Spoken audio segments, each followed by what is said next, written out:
ほい。はい、ババンババンバンバビバビバビバババンババンバンバビバムのババンババンバンバビバビバビバババンババンバンはい、ビバムのはい、藤子さんでございますよ。本日もお付き合いよろしくお願いいたします。この番組はお休み前の約1時間、10時5分ぐらいから11時ぐらいまでの間、皆様と楽しい時間を共有して、いい夢見れるライブを目指しておりますので、皆様積極的に参加してくださいませ。で、番組の前半はこのようににゃんこにカリカリを用意しておりますので、猫の姿がそこそこ楽しめると思いますので、猫目的で参加される方は、ぜひ番組の冒頭にスマホを握りしめ、パソコンの画面にかぶりつき、息も止めて、瞬きもせず、ご視聴いただくことをお勧めしておりますよ。そして、そのままくたばらないようにご注意くださいませ。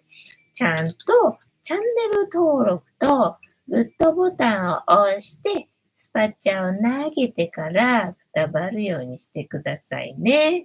ねえ、今画面に収まっておりますのが、グレーのぐーちゃん、消えた。白黒のくーたくん、白茶のゆりさん。画面に収まっておりませんが、チャトラのまさるくん、三毛猫のたまちゃんと、我が家には全部で5匹のかわいい猫ちゃんがおりますよ。で、5匹のかわいい猫ちゃんがいる生活って、どんな感じなのかなっていうのを、ちょっと楽しんでいただけたらいいんじゃないのかなと思いますよ。で、猫のことをもうちょっと詳しく知りたいよと思われる方は、概要欄のところに猫紹介してありますので、そちらを読んでいただけたらいいんじゃないのかなと思いますよ。で、同じく概要欄のところに Amazon のウィッシュリストのリンクが貼ってありますので、そちらからシーバをポチッとご購入いただければ、我が家に届く便利なシステムとなっておりますので、にゃんこにシーバあげようかなと思われる方は、そんな便利なシステムをご利用いただくことをお勧めしております。全部食べた。一粒残ってますけど、食べないのかよ。ぐーちゃんが、ぐーちゃんが今日はおしっこ大失敗祭りだね。縦のトイレに横に入っている。そりゃあ、受け止められるわけないな。はい。というわけで、一日一個。猫に関してのお話もしませんので、これから皆様と一緒に乾杯しようと思いますので、お付き合いよろしくお願いいたします。で、乾杯の時にジャスティスって言います。で、なんでジャスティスって言うかっていうと、後ろにいるうさ耳をつけていて、左腕が取れている黒い観音様がこの番組のチーママでございまして、名前をたけしと言いますよ。で、たけしの言葉でを一つ送ったな。乾杯のことをジャスティスって言いますので、一緒に言っていただけると嬉しいです。はい。では、いきますよ。せーの。ジャスティス、ゆりたん、ジャスティスも全部食べちゃったね。お腹空いてたんだな。はい。今日は、さゆ。ちょっと入れればよかったな、やっぱな。塩が入ってるのに慣れちゃってるから、なんか塩入ってないと飲みにくいもんね。だからいつもがさ、入れすぎなんだよな。ちょこっと入れればいいだけなのにさ、一つまみ入れればいいだけなのにね、なんか、ドバッと入れちゃうからしょっぱいんでね。なんか今日はさっきさ、小腹が空いてどうしようかなと思って、あ、そうだ、梅干しあるわ。じゃあ梅干し食べるかと思って、梅干し食べたんだよね。だから今日は塩分はいいかと思って、塩は入れないでお湯だけにしたんだけど、ちょこっと入れた方のがね、飲みやすいんだよね。だからね、ちょこっとぐらい入れればよかったけど、まあ、私が入れるとなんか極端になるというか、最初はちょこっとなんだけどさ、慣れるとだんだん量が増えてきてね、ドバーっとなってしまうのよねっていうね、癖がございますよ。どうしたうろうろしてるな。お腹空いてんだね。そう、だからもうなくなっちゃってたからさ、最初はね、どうしようかな、シーバーにしようかなと思ったんだけど、足りないのかなと思ってさ。で、また明日の朝ね、まちゃがたまちゃんを共食いとかし始めたら嫌だなと思ったんで、じゃあと思ってカリカリあげたんだけど、たまちゃんもうないよ。足りないのかい？じゃあまた後であげるしかないのかな。なんかちょいちょいあげんだけどね、何気に食べんだよね。で、今あげてるカリカリが、まあ割と飽きずに食べるなと思って。なんか他の、なんだろうな、うろうろしてるな。何が気になってんのかな。なんか来た、なんかいるのかな。まあ、怖がってる様子ではないから変なのじゃないんだろうけどさ、さっきハエがいたわけよ。今日もさ、昼間ね、窓を開けといて、でさ、ハエがまたいつも通り入ってきてて、もうなんでなんと思って、こいつはいつもなんか待ち伏せしてんだろうっていうぐらいにさ、いつも入ってくんだよ、すぐにな。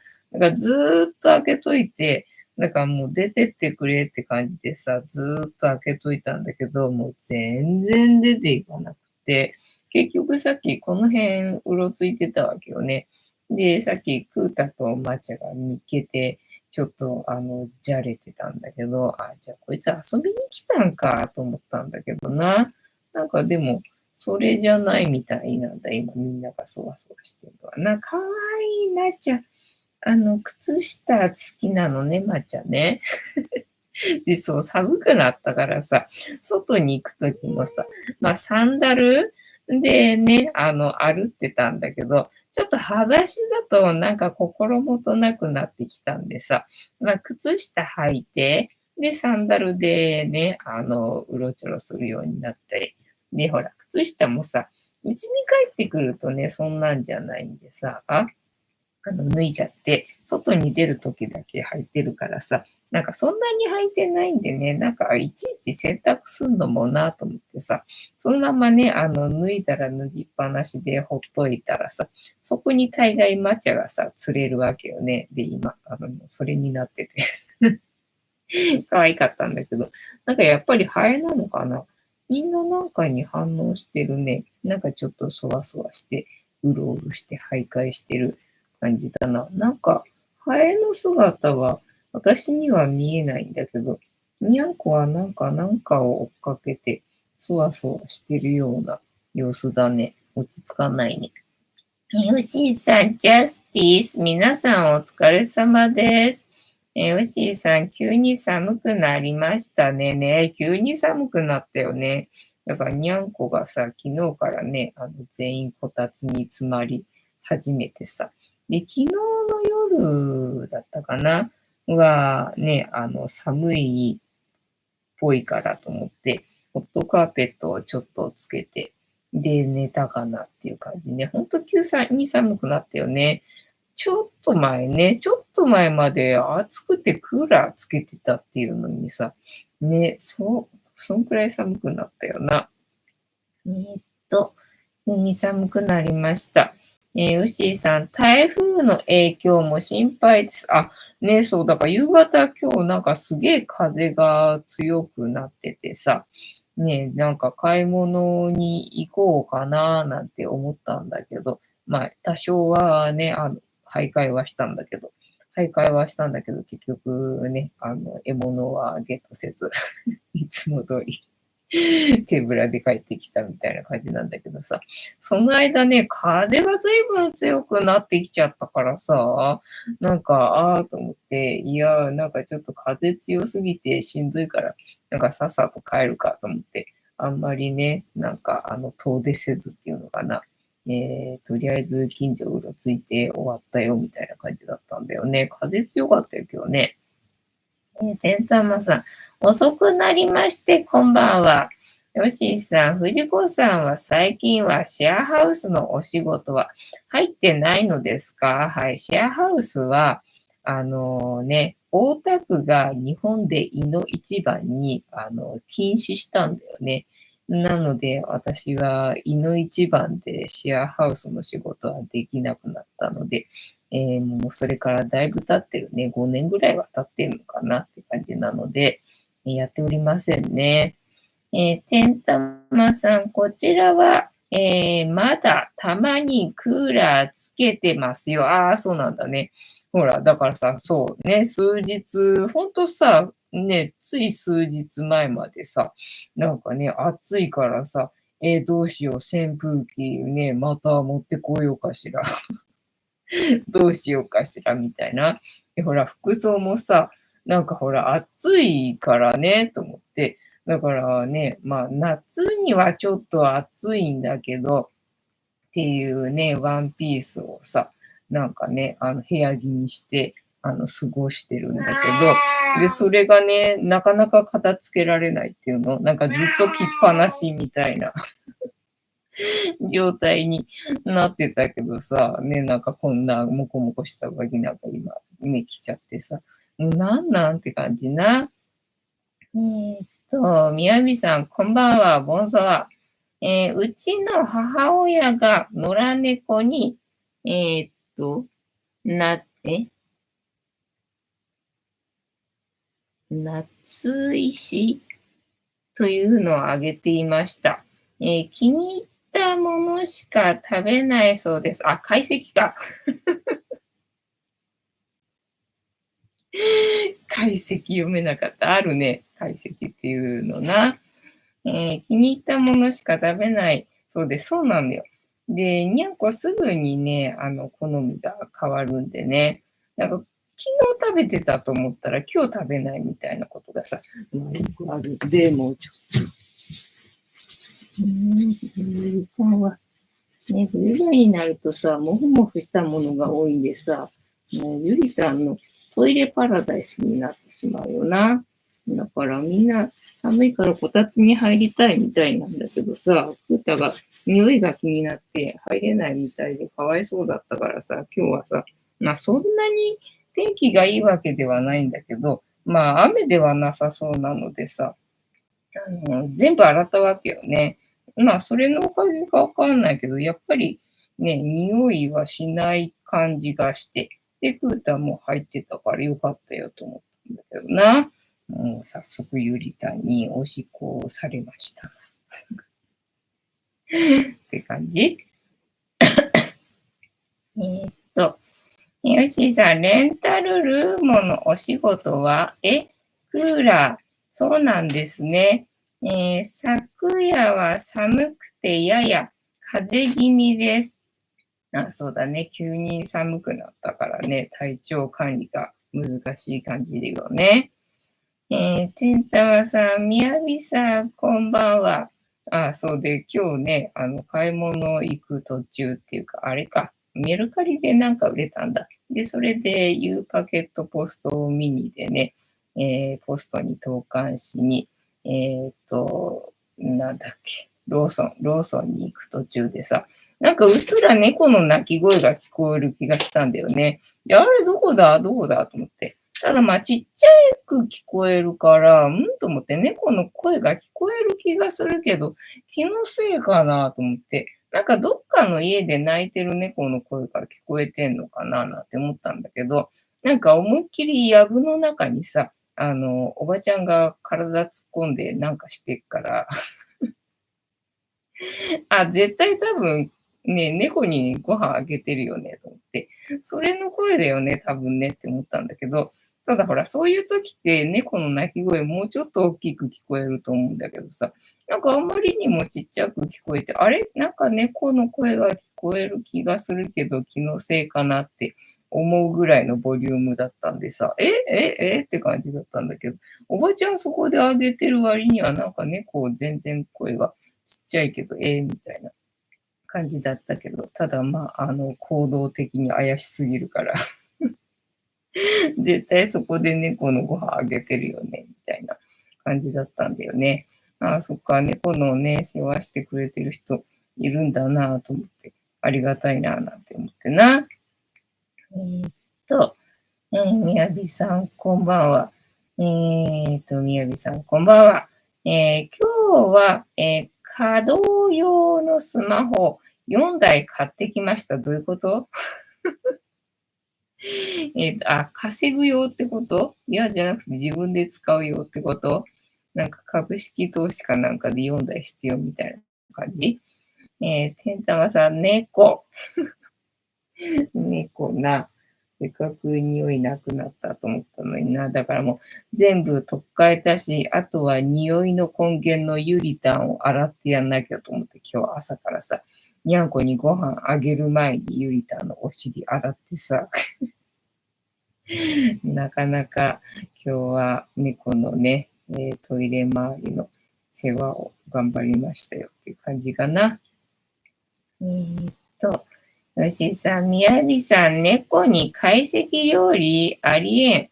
懐石っていう、ブランドというか、商品名のね、カリカリかなまあ、カリカリだけじゃないのかながあるんだよね。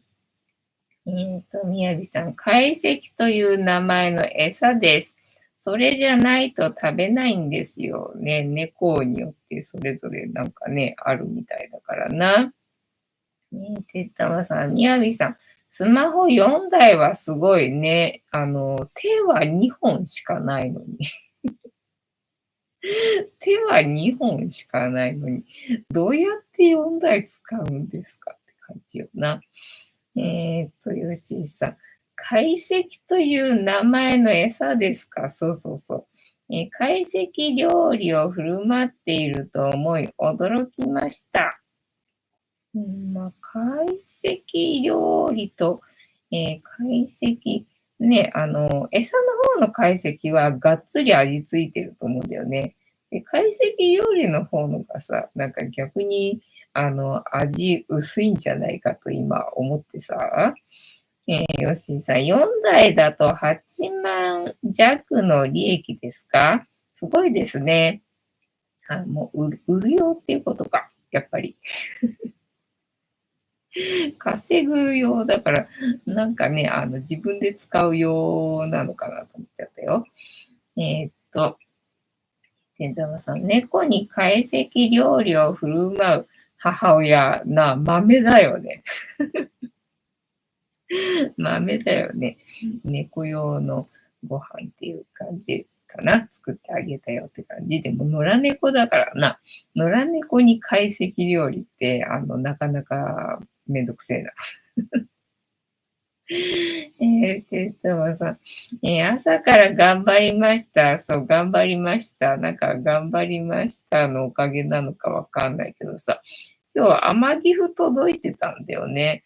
で、まあ、ちょうどね、そろそろ自分が買い物した荷物も届く頃かなと思ったんでさ、ただ、私、アマゾンで買い物したっけなんか違うと思ったけど、なんかアマゾンから届いたのかななんて思ったんだけど、ね、箱を見たらさ、で、ほら、私は置き配にはしてないはずだから、だから自分が注文したやつだったら、置き配にはならないはずなんだけどなと思って、なんか置き配になってるのはギフトなんだよね。で、見たらこれはギフトですって書かれてたからさ、甘ギフと思ってさ。で、まあそこそこ重さあるから、これはなんだろうなと思ったらね、ニャコのカリカリだったんだよね。ロイヤルカナン。もうさ、ロイヤルカナンがさ、高すぎて、でね、ほら、にゃんこも高齢になってきたからさ、高齢猫用のロイヤルカナンだとまたさらに高くてね。で、さすがにちょっとね、なんかあげらんなくなってきて、で、まあ、だましだまし過ごしてたんだけど、だましだまし過ごしてたせいなのか何なのかはわからないけど、ほら、にゃんこが高齢のせいなのかわかんないけどね、こうやってゆりたんがおしっこしちゃったりとかさ、するようになっちゃったから、なんかロイヤルカナンじゃなくなっちゃったせいなのかな。やっぱりロイヤルカナンに戻した方がいいのかななんてさ、うっすら思いつつ、ただまあね、そのペットフードの闇っていうのもあるんでさ、まあそれでね、なんかどんなに高級な、ペットフードであっても、中身は一緒だよって話を聞いてからさ、ね、だからロイヤルカナンにしたところで、確かにまあそうなんだよね、なんて思ってて。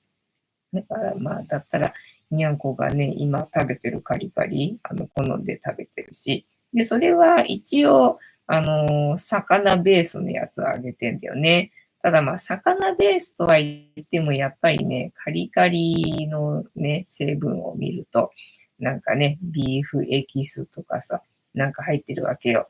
だからさ、猫にビーフは全然あげたくないんですけど、みたいなさ、感じでね、もう入っちゃってんだよね、どうしてもね。だからまあできれば本当あげたくはないんだけど、ただうちのにゃんこはさ、もう猫のご飯に慣れちゃってるんでね、そっちの方ばっかりを好んで食べるんで、まあしょうがないと思ってね、だましだましあげてる感じなんだけど、まあそんな状態でさ、でね、結構ほらこうやってちょいちょい食べるんでさ、減りが早いっていうのかな。で、昨今もうにゃんこのご飯の値上がりもすごいわけよ。だからね、そんなに今まで高くなかったご飯もさ、だいぶ上がっちゃってっからさ、まあいったな、みたいな感じでいたら、ね、ロイヤルカナンのカリカリの甘岐阜が届いて、ああ、よかったよ。ありがとうございますって感じでね。もういや、助かりますよって感じ。まあ、ただうちの場合は5匹いるんで、まあ、あっという間になくなりますけど。なくなりますよね。でもまあね、自分で買うとなったら、なかなかのね、出費になるからさ、いや、ありがとうございますっていう感じで、今日は、にゃんこのカリカリが届いてよかった。どこだったっけ。てんたまさん、自分はスマホ3台と、ガラケー1台と、タブレット1台を使い分けているので、SIM は5、6枚必要。SIM1 個につき通信料がかかって、通信料がかかってくるんじゃなかったんだっけ。わかんないんだよね、その辺がね。そういうのよくわかんないんだけど、そうすると、5、6回線分料金払ってるみたいな感じになるのかな。テータマさん。お、ニャイス天城風、そうなんだよね。なんか、通りすがりさんっていう人。通りすがりです、みたいな感じで。ね、なんかそのメッセージ見ると、もしかしたらお出かけチャンネルの方のね、見てくれた人が送ってくれたのかもしれないんだけどね。まあでもにゃんこのご飯だから、ここでいいかな。ありがとうございます。テントマさん、ロイヤルカナンといえば、まどかさん、そうなんだよね。まどかさんね、もう来なくなっちゃったけどな。ヨッシーさん、てんたまさんもすごいです。私はイオンスマホ1台、1380円月額です。いいね。イオンスマホなんていうのがあるんだ。ね、楽天もそんなに安くないっていうか、まあ、端末代を今まで払ってたからな。で、通話料がいくらなのかあんまりよくわかってなくて、まあ、だいたい合計で月々4000円ぐらいかかるな、みたいな感覚でいたからね。端末代払わなくなるといくらになるのかわかんないんだけど、端末代はいつまで払うのか、もう払い終わってるのか、あんまりよくそれもわかんないんだよな。てんたまさん、一台で住んでいるヨッシーさんの方がすごいですよ。そういうもんなんだ。そういうものなのかわかんないな。どうやってそんなにいっぱい使えるんだ？てんたまさん、音楽用とか、決済用とか、使い分けてると、どうしても増えちゃいまして。へえ、そうなんだ。確かに、1台だけだと不便だよね。そうやって慣れちゃうとさ。私もだからなんかね、フニータ作りとかさ、なんか作業してるときにさ、まあ YouTube だけどさ、聞きながら作業してるとするじゃん。そうするとね、充電がやっぱりね、すぐなくなっちゃうっていうのかな。まあ2、3時間でなくなっちゃうんで、そうするとね、また充電してもう一個の方でね、聞いてみたいな。だから前は、なんだっけ、タブレットね。タブレットもあったから、それも使ってたんだけど、タブレットがさ、もう YouTube 繋がんなくなっちゃったんで、YouTube のアプリ使えなくなっちゃったんでね。まあ、ただ、ブラウザーで行けばいけるんだけど、まあ、なんかもうめんどくさくなってきちゃってさ。で、充電すら今してないんでね、もうすぐに使えない状態になっちゃったんでさ。ね、どうしようかなと思ってるんでね、新しい、タブレット欲しいなって前は思ってたけど、なんか使わなくなっちゃったら使わなくなっちゃったんで、別にそれでいられるんで、もういいかなみたいな気分になってきちゃってな。ただまあね、やっぱりスマホ1台だけだとね、不便っていうか、まあパソコン使ってればね、別にそれでいいんだろうけどね、そうやってさ、パソコンから離れた場所で、なんか他の用事に使おうとすると、ちょっとね、一台だけだと不便かな、みたいな、感じでございますな。と、どこだっけ、ヨッシーさん、私は2台も持つ意味が理解できていません。そうね、2台までだったらまだなんとかあれだけど、4、5台って言うとさ、4、5台だとな、なんか株式投資で必要なのかなって思っちゃうんだよね。えーっと、会社用、自分用、家族連絡用でしょうか？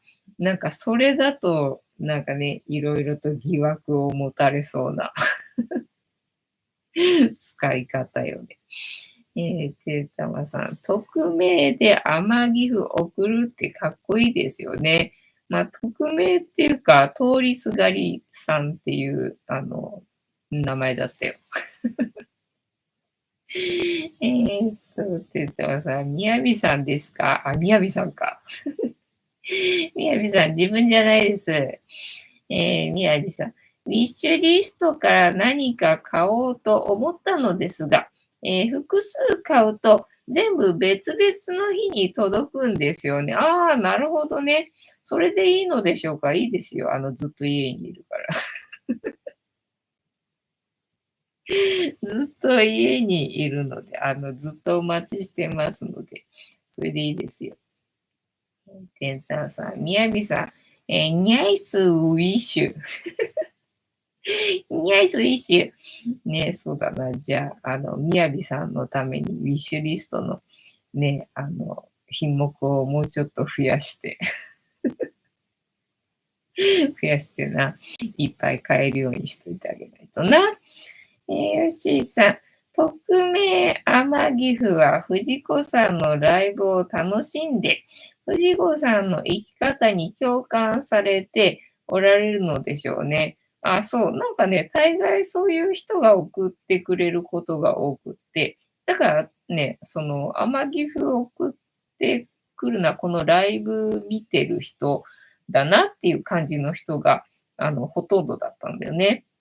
ほとんどだったんだけど、まあ、そうなのかもしれないけどね、ライブを見て送ってくれたのかもしれないんだけど、なんかコメントを見ると、もしかしたらお出かけチャンネル見てる人かなみたいなね、感じ。まあ、両方見てるって人ももちろんいるんだろうけど、なんかそっちから送ってくれたのかなもしかして、みたいな感じだったんだよね。で、まあ、投稿欄のところにありがとうっていうさ、写真撮って貼ろうかなと思ったんだけど、写真がまあ撮れないわけよね、にゃんこがさ。にゃんこが全然ね、うまい具合に近づいてきてくれなくて。で、たまちゃんがにゃーにゃー言いながら来たけど、全然カメラ目線くれなくて、まあ撮れなくてな、みたいな感じだったな。てんたまさん。ニャイス自転車ウィッシュ。そう、自転車でさ、そう、自転車、今日、駅前を歩いた時にさ、自転車を折りたたんで袋に入れようとしてる人がいたわけよね。で、そっかね、自転車、電車にね、持ち込んだら、そりゃ楽よね、と思ってさ、へえ、と思って畳むのめんどくさそうだけどさ、畳むのめんどくさそうだけど、まあその手間をね、手間と思わない人だったら、そりゃ便利よね、と思って、なるほど、と思ってな。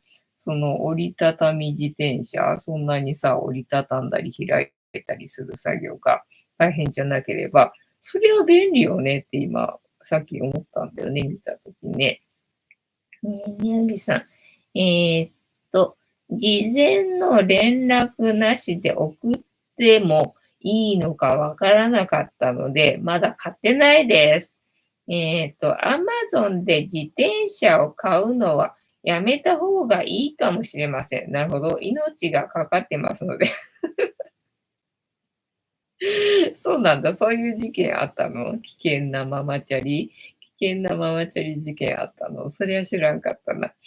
みやびさん、ウィッシュリストに首掛け扇風機とか、未だにありますからね。いらないものは、削除した方がいいと思います。ただ首掛け扇風機は別にね、夏用にいいんじゃないの。てんたまさん、ニャイス首掛け扇風機、そうだから、なんかね、暑い時は欲しいなと思ってた、フルーツのジュースの缶詰とか、ゼリーはなかったっけな。なんか、缶詰とかだったかな。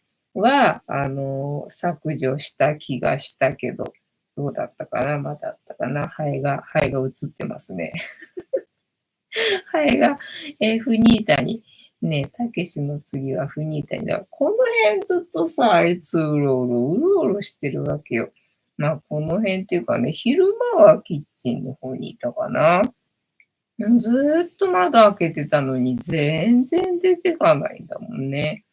遊びに来たんだなと思ってしょうがないなと思ったけど。なんだろうな、にゃんこはここで今さ、団子になってんだけどさ、全員あっち向いて。何の儀式なんだろう、今日は。たまちゃんいないな。たまちゃんは、たまちゃんそっち行っちゃったんだね。猫の集会の日なのかな。なんだろうな、こん中臭いのかな、なんかしたのかなと思ったけど、特になんもないけど、なんで急にこたつから出たんだ？暑くなったのかな。首掛け扇風機。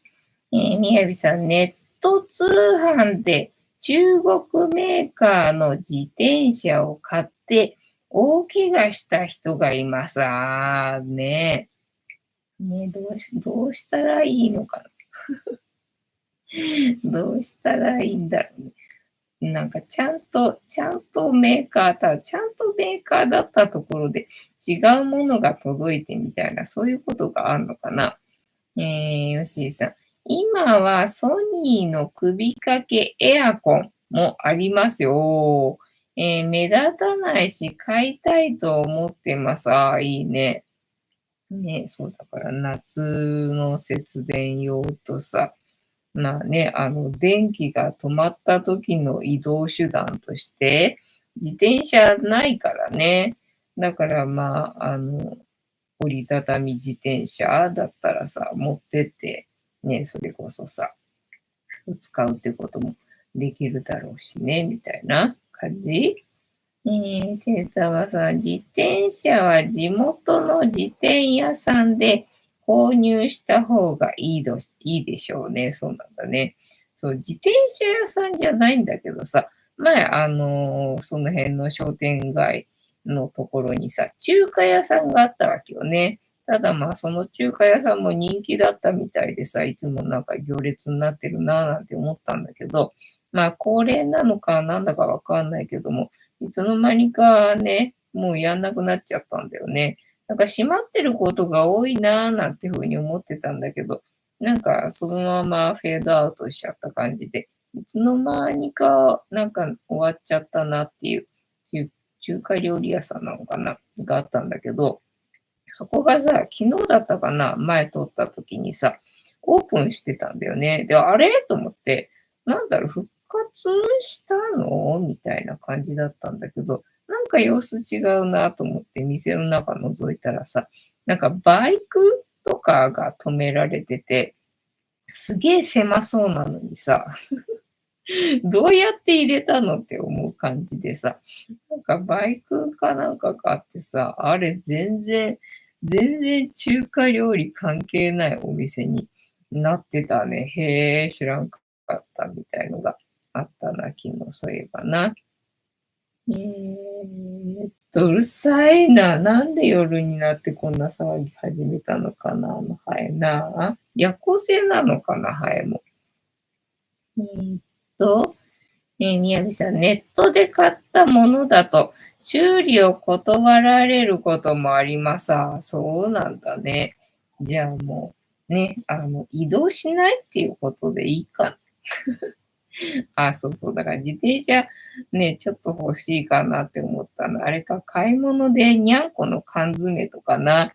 あと、備蓄で缶詰とか買うと重いから、重いのでね、なんかどうにかならんかっていうのだと、スーパーが遠いから、なんかそれでなんかちょっと欲しいと思ったんだったっけな。なんかそんな感じだったかな。忘れちゃった。なんで欲しかったんかな。あ、ただまあ今なんかね、缶詰だけで、どんくらい ?1 週間ぐらい生活したっつって言ったっけな。なんか缶詰だけで、備蓄言ってるけどね。まあ缶詰だけで1週間ぐらい生活したことがあるんですよっていう人の動画をさっき聞いててさ。いやー、そうなんだと思って。で、缶詰だけで1週間生活しようと思ったら、うちの缶詰の備蓄全然足りないと思うと思って、全然1週間缶詰だけで生活できるほどの缶詰はね、おそらくないと思うなと思って、ということは缶詰の備蓄もうちょっと増やさないとダメじゃんっていうふうに思って、で、一回ちょっとね、そうやってなんかね、まあ、3日とかでもいいから、缶詰だけでね、生活とかしてみた方がいいと思う。そうすると、何が必要だか分かってくるからっていうのでさ、確かになるほどなと思って、ちょっと缶詰だけ生活をやってみたいって今思ってて、缶詰欲しいなって思ってんだけど、何の缶詰がいいですかね。とりあえずまあサバ缶とかさ、イワシ缶とかはあるけど、まあそれだけね、とりあえずはまあ必要最低限みたいな感じで、あとはツナ缶はさ、まあ料理の時に使えるんで、ちょっとツナ缶をね、ちょっと追加購入最近したけど、すぐ使っちゃうんでさ、ツナ缶は。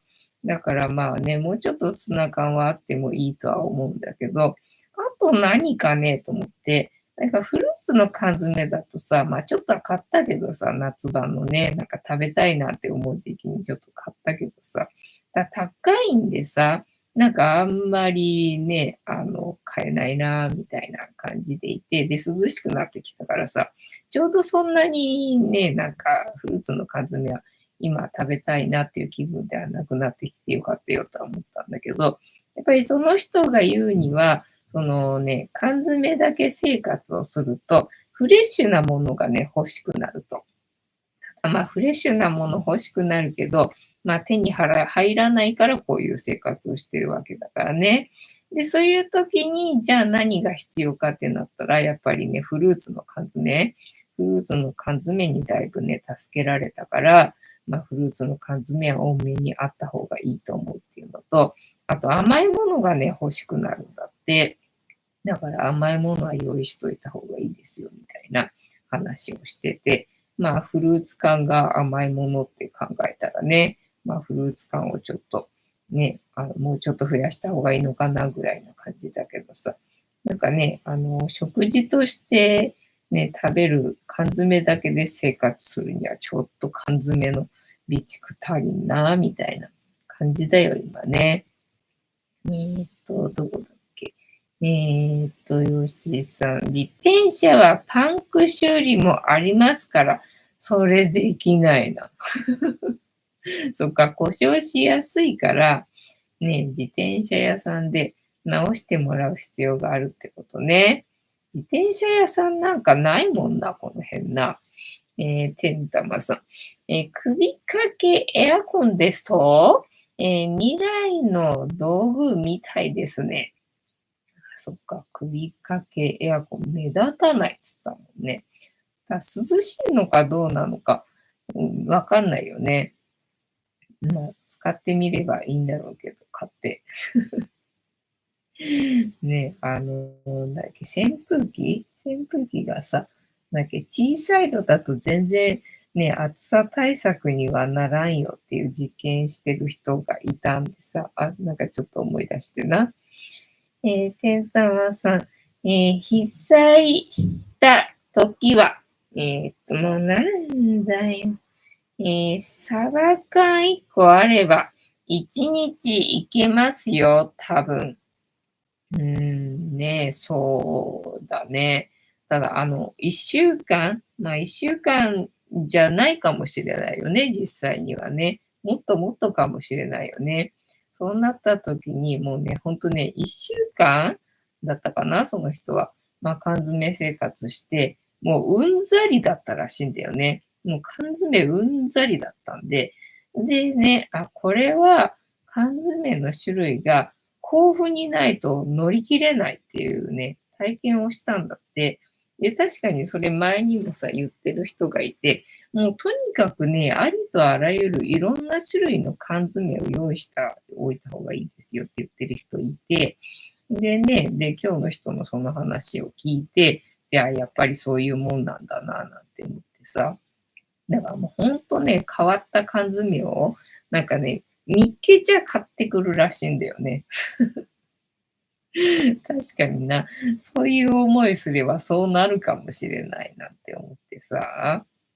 ね、なんか何の缶詰を買い足せばいいのかななんてね、今思ってるところだよ。うーんと、みやびさん、ソニーのレオンポケットという、商品ですね。レビューを見ると、賛否両論、両論で、ちょっと迷いますね。へえ、そうなんだ。首掛けのエアコンってことかな。ね、そうなんだよね。できるだけ、だから電気を使わないっていうふうに考えるとっていうのでさ、で、自転車っていうのでね、自転車ないと移動できないみたいだったから、で、あと、なんだっけ、カセットガスの発電機があるんだよね。で、カセットガスの発電機を次はね、買うとしたら買おうかなと思ってて、だから前はポタ電がさ、うちのね、頑張って買ったポタ電がさ、すげえちっちゃい、電力だったから、これじゃあね、賄いきれないわと思って、もう一台ないとね、そのスマホ一台だけじゃっていうのと同じでさ、ポタ電一台だけじゃダメだと思って、二台ないとね、充電する時間がないからさ、って思って、で、もう一台ないと不便そうだなぁなんてふうに思ってたんだけど、カセットガスの、発電機があるらしいんだよね。で、それを買ってくださいって言ってたな。だから、そうか、それだったらね、ガソリンじゃないから、ガソリンのやつはちょっとわかんないからね、値段もするし、どこに置いていいかわかんないしっていうのがあって、ちょっとハードル高すぎたんだけどさ、カセットガスのだったらね、なんか、カセットガスはいっぱい備蓄してるからさ、ね、使えるからと思って、それならいいかなと思って、じゃあもう一台は次はそれ買おうかなって思ってるとこだったんだけどね。みやびさん、ウィッシュリストに発電機がありますが、これは何に使うのでしょうか？あ、今言ってたやつか。そうそう。電気が止まった時用にね、ポタ電はちっちゃいの1個は買ったんだけど、それで夏場に生活してみたら、これじゃあダメだと思ったんでさ。てんたまさん、なにやっちまったな。男は黙って打ち水。確かにな。打ち水はしまくってんだよね。夏さ、暑い時、打ち水はさ、しまくってんだけど、打ち水も、していい時間としちゃダメな時間があって、で、していい時間っていうのは、植物に水あげるのと同じ時間なんだよね。同じ時間だったら効果があるんだけど、植物に水あげちゃいけない時間はね、打ち水もやったらいけない時間みたいなんだよね。だから、まあね、それでも、ね、やっちゃう時もあるんだけどさ。できるだけ午前中な。できるだけ午前中っていうか、まあ、7時、8時ぐらいの間に、巻いてね、っていう感じらしいよ。吉井さん。被災時は食べられる雑草図鑑や、いよいよの時は、土がゆ土がゆ食べます。そんなのあるんだ。土をなんだ水で溶いて、で、それ食べるみたいな、そういうことになるの？そうそうね。だから雑草ね、食べられる雑草を覚えといた方がいいよっていうのでさ。で、図書館で借りてきたんだっけ。で、去年だったか一昨年だったか、もう一昨年になっちゃうか。まあ、その辺にね、今生えてるやつで、ね、食べられるやつと思ってさ、取ってきて食べてみたけど、まあ、美味しくないよ。まあ、美味しくないよっていう感じだったよね。だからなんかもうタンポポなんか大量に取ってきたからさ、もうね、で、鍋いっぱいに煮込んじゃったからさ、これどうするって思ってね。で、サバ缶で煮て、で、まあまあそこそこね、食べられるようにはなったけど、やっぱりほうれん草だとか小松菜だとかさ、普通の野菜に比べたら、もう全然美味しくない。全然美味しくない。もうなんか頑張って食べたけど、なんかまあお腹いっぱいにはなったけどね。お腹いっぱいにはなったけど、なんか全然満足感がないよねっていう感じだったよね。で、あとなんかマメ科の植物さ、なんかそれは先っぽの柔らかいところだけ食べるみたいなんだよね。で、まあそれだったら美味しいんだろうけどさ、なんかそんなに量なかったんだよね。なんか何味なのかわかる感じ、味がわかる感じなほどの量はなかったんでさ、その下の方の硬いところの方も、まあ食べてみたんだけど、いや、もうね、硬くて食べれないっていうのを筋張ってて、なんか筋で全然口の中入っていかないみたいな感じでね。いや、これはちょっとさすがに無理だわ、食べれないわ、みたいな感じで、捨てたんだったっけなっていう感じなんだよな。ヤビさん。普段から災害に備えているんですか？うちは何もやってませんね。もうそろそろいよいよやばそうだからな。いよいよやばそうだけど、私はにゃんこと一緒にね、この部屋で籠城するって決めてるんで、この部屋で籠城するって決めてるんでさ。最近なんか、どこだったっけ？アメリカのどっかの地域で、なんか巨大なハリケーンだったっけかなんかがあって、で、それはもう明らかに逃げないと死にますっていうレベルだったらしいじゃんか。で、みんななんか逃げたらしいよね。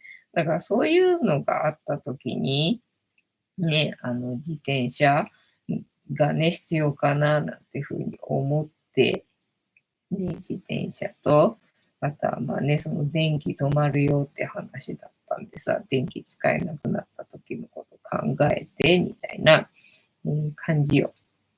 で、まあ、夏場のね、暑さ対策と、冬場の寒さ対策と、確かに寒がりだから、冬寒いのは、耐えられない、絶対耐えられないっていうふうに、思ってたんだけど、いやー、夏の暑さの方のがやばいかもってね、思ったよね。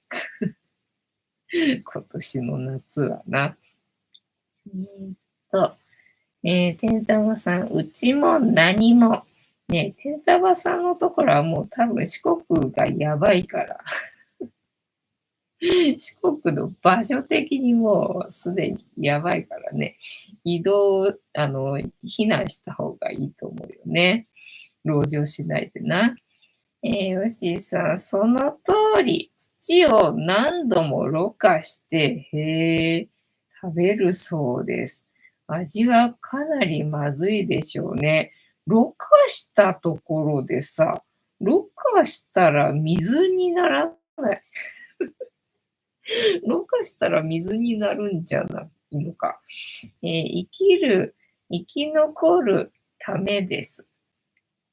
ヤビさん、地震ですか？まあ、いろいろとな、地震かもしれないし、まあ、今のところは病気説が、ね、病気流行らせる説が、有力かな、東京の場合はね。東京はパンデミックを起こして、はい、今から家から出ないでくださいっていうのが起こる可能性があるので、その時に、心地よく過ごせるように、準備みたいな感じだな。で、まあ、他のとこだと、まあ、地震とかそういう災害系が多いかもしれないね。今はなんか千葉がやばいっていう話だったよな。千葉と、茨城か。千葉、茨城がなんか狙われてるっぽいみたいな感じだったっけか。で、まあ、その、災害系だと、まあ、南海トラフあたりだったっけが、なんかやばいみたいな感じだったっけね。で、東京で行くと病気系。はい、今から出ないでくださいってね、やられそうな気がするので、まあ、それの準備的な感じだよな。そうで、まあね、土をろ過してたところでほら、菌がいるから、それどうなんだろうねっていう思うけどね。ね、まあでも、なんだ、キャップ、キャップで水1日1杯で、5日間ぐらいね、生活できるらしいんだよね。なんか、自衛隊の人はそうしてるとかって言ってたっけな。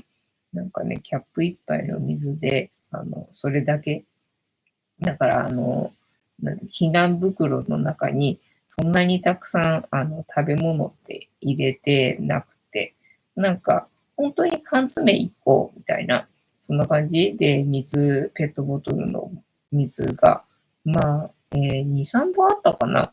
で、1日キャップ1杯の水みたいな。なんだったっけなっていう感じでね、なんか食べ物全然、リュックに入ってないんだよね。なんか、食べなくても生きていけるからとかっていうので。で、できるだけ、体力を温存するように、準備するのがセオリーみたいな感じだったかな。なんか、とにかく動かない。寝てるだけの、で、救助が来るのを待つ。それまで生き延びるっていうのが、まあ、目標みたいなこと言ってたかな。宮城さん、なるほど。パンデミックですか。そうそう。東京の場合はね。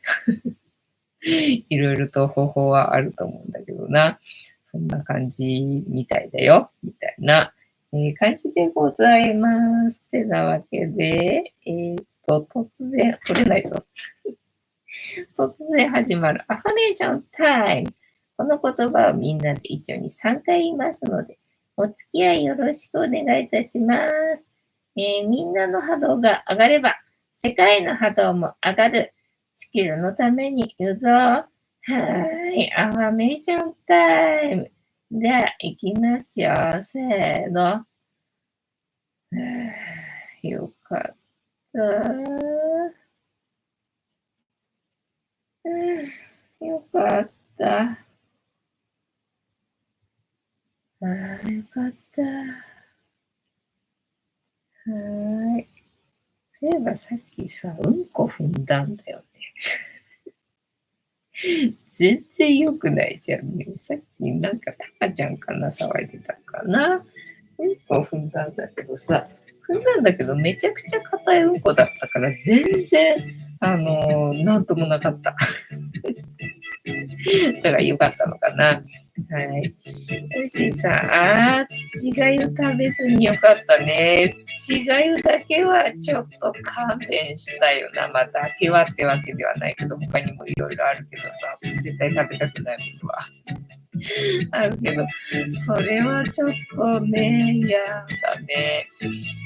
てたはさ、四国は備蓄しなくてもよかった。